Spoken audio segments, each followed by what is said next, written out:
मेरे प्यारे बच्चों, पुनः आपके सामने जो है रीजनिंग के क्वेश्चन 13, 14, 15, 16 4 क्वेश्चन सामने हैं। इसके पहले मैंने 12 तक पढ़ाया था। अब आइए इस क्वेश्चन को हम लोग देखते हैं। बहुत ही आसान क्वेश्चन है, आसान से शुरुआत की गई है।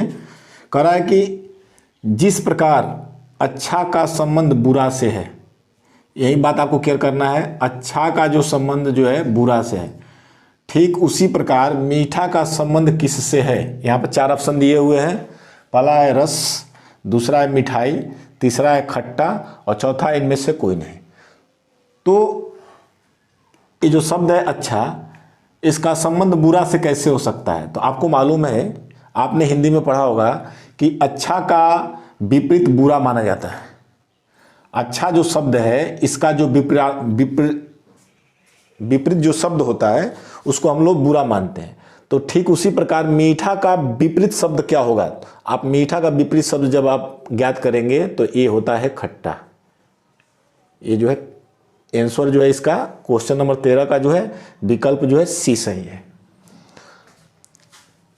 क्वेश्चन आप 14 देख रहे हैं। कह रहा है कि जिस प्रकार दुर्घटना का संबंध सावधानी से है। आप देख रहे हैं शब्द दुर्घटना और दूसरा शब्द देख रहे हैं सावधानी।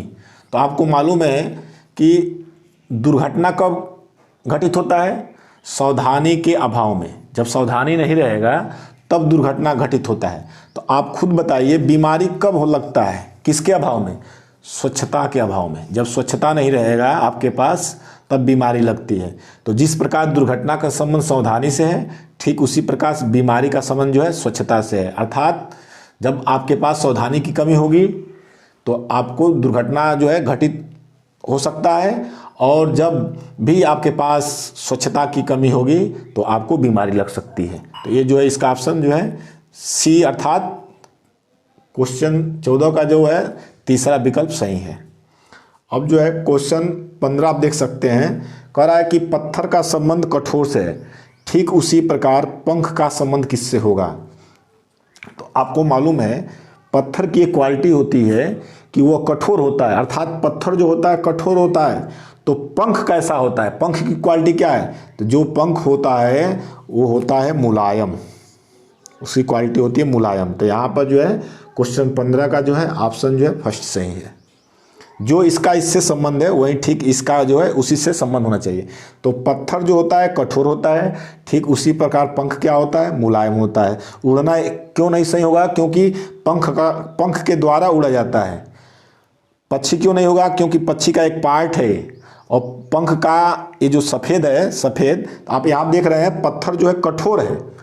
तो पत्थर को बताया गया है कि कठोर होता है, उसी तरह पंख जो होगा मुलायम होगा, न कि सफ़ेद होगा। क्योंकि यहाँ पर रंग नहीं बताया गया कि पत्थर किस रंग का होता है। ठीक उसी प्रकार पंख क्या होगा, मुलायम होगा। कभी सफ़ेद आप नहीं कर सकते हैं, क्योंकि पत्थर कई रंग के भी पाए जा सकते हैं। अगला है चिड़िया का संबंध घोंसला से है, तो खरगोश का संबंध किससे होगा। तो आप इस शब्द को देखिए, चिड़िया आप देख रहे हैं, चिड़िया का संबंध घोंसला से कैसे होगा। तो चिड़िया का जो निवास स्थान होता है वो घोंसला होता है, मतलब चिड़िया अपने रहने के लिए घोंसला बनाती है। ठीक उसी प्रकार खरगोश रहने के लिए अपना बिल बनाता है। तो ये जो बिल है इसमें ऑप्शन सही है। पिंजरा नहीं होगा, क्योंकि खरगोश पिंजरा में तो रहता नहीं है, चिड़ियाघर में नहीं, चिड़ियाघर उसका स्थान नहीं है। चिड़ियाघर तो मानव के द्वारा बनाया गया स्थान है, और जंगल भी नहीं है स्थान है, क्योंकि जंगल जो एक बहुत बड़े एरिया का नाम है। जबकि चिड़िया का घोंसला से क्या संबंध है, चिड़िया अब का जो रहने का स्थान होता है घोंसला होता है। ठीक उसी प्रकार खरगोश के जो रहने का स्थान है जंगल में वह बिल है। तो इसलिए बिल सही होगा। पिंजरा, चिड़ियाघर या जंगल आप नहीं कर सकते। क्वेश्चन 17 आप यहाँ देख रहे हैं, इसमें लिखा हुआ है चिकित्सक का जो संबंध रोगी से है, ठीक उसी प्रकार राजनीतिज्ञ का संबंध किससे होगा। तो मैंने क्वेश्चन में बताया था, आप देख रहे हैं यहाँ पर कि जिस प्रकार, इस दोनों शब्द को देखिए, जिस प्रकार चिकित्सक जो है अपने रोगियों का ध्यान रखता है, चिकित्सक का काम होता है अपने रोगियों का ध्यान रखना, ठीक उसी प्रकार राजनीतिज्ञ भी अपने लाभ के लिए अपने मतदाताओं का ध्यान रखता है। मतदाता माने जिससे उसको वोट मिलना हो। जिस प्रकार चिकित्सक जो है अपने रोगियों का ध्यान रखता है, ठीक उसी प्रकार राजनीतिज्ञ जो है अपनी मतदाताओं का ध्यान रखता है, क्योंकि मतदाता के माध्यम से उसको चुनाव में वोट प्राप्त होते हैं, जिससे उसका पावर बढ़ता है। उसके बाद अगला क्वेश्चन है, अज्ञान का संबंध जैसे शिक्षा से है, ठीक उसी प्रकार रोग का संबंध जो है किससे होगा। तो आपको मालूम होना चाहिए कि जो अज्ञान है इसका संबंध शिक्षा से कैसे है। तो आपको मालूम है कि अज्ञानता को दूर करने के लिए हम लोग शिक्षा का सहारा लेते हैं। जिस प्रकार अज्ञानता को दूर करने के लिए शिक्षा का सहारा लिया जाता है, उसी प्रकार रोग को दूर करने के लिए हम लोग औषधि का सहारा लेते हैं। इसमें ऑप्शन जो होगा दूसरा होगा। आप देख रहे हैं यहाँ पर औषधि लिखा हुआ है, तो इसमें जो है औषधि जो है ऑप्शन सही होगा।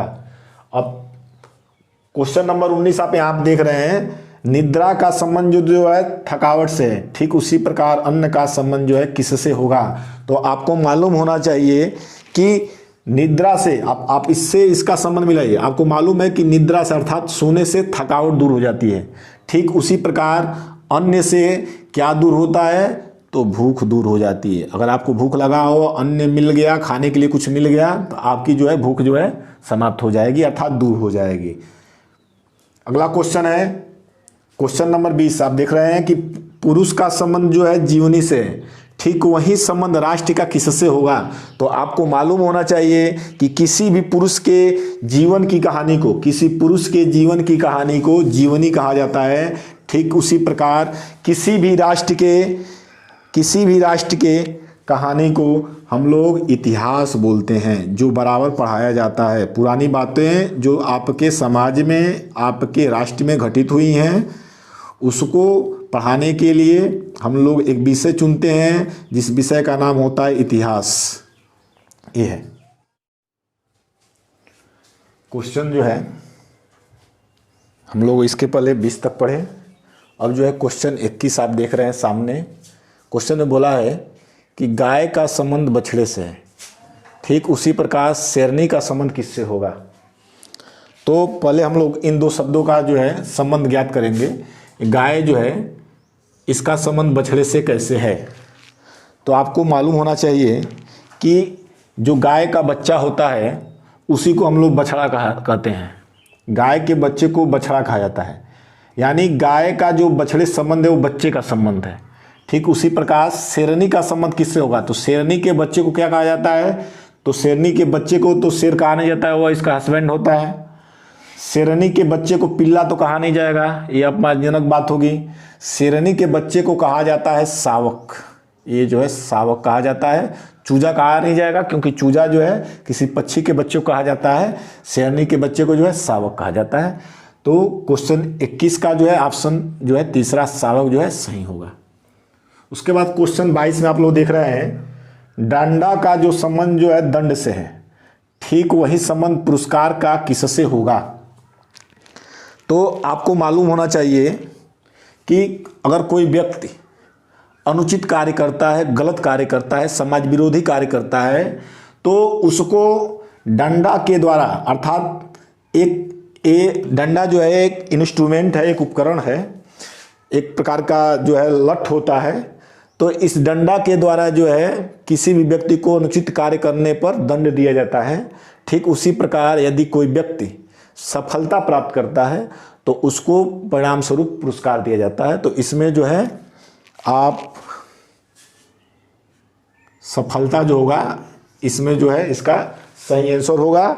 या आप कह सकते हैं, ये भी कह सकते हैं कि अनुचित कार्य करने पर डंडा से जो है दंड दिया जाता है, उसी तरह सफलता प्राप्त करने पर जो है आपको पुरस्कार दिया जाता है।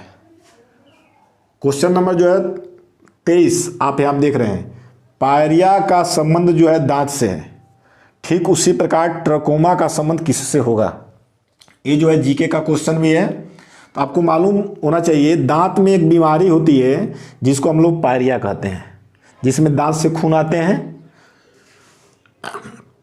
तो दांत में जो बीमारी होती है उसको हम लोग पायरिया कहते हैं, या ऐसे भी कह सकते हैं पायरिया जो है एक दांत का एक बीमारी है। ठीक उसी प्रकार ट्रकोमा जो है आंख की एक बीमारी है, आंख में ट्रकोमा बीमारी पाया जाता है, इसलिए इसमें ऑप्शन जो है सी होगा। उसके बाद आप क्वेश्चन 24 आप देख रहे हैं, क्वेश्चन में बोला है कि तपेदिक का संबंध जो है फेफड़ा से, ठीक उसी प्रकार मोतियाबिंद का संबंध किससे होगा। तो तपेदिक का संबंध जो है आपको मालूम होना चाहिए कि तपेदिक जो है फेफड़ा से संबंधित एक रोग है, उसी प्रकार मोतियाबिंद भी एक आँख से संबंधित रोग है। अतः आँख में जो है ऑप्शन जो है 4 जो है आँख, इसका जो है सही माना जाएगा। इस तरह आपके ये चारों क्वेश्चन बहुत आसानी से आपको समझ में आ गया होगा। इसमें जीके के साथ साथ आपको रीजनिंग के क्वेश्चन भी मिलते रहे।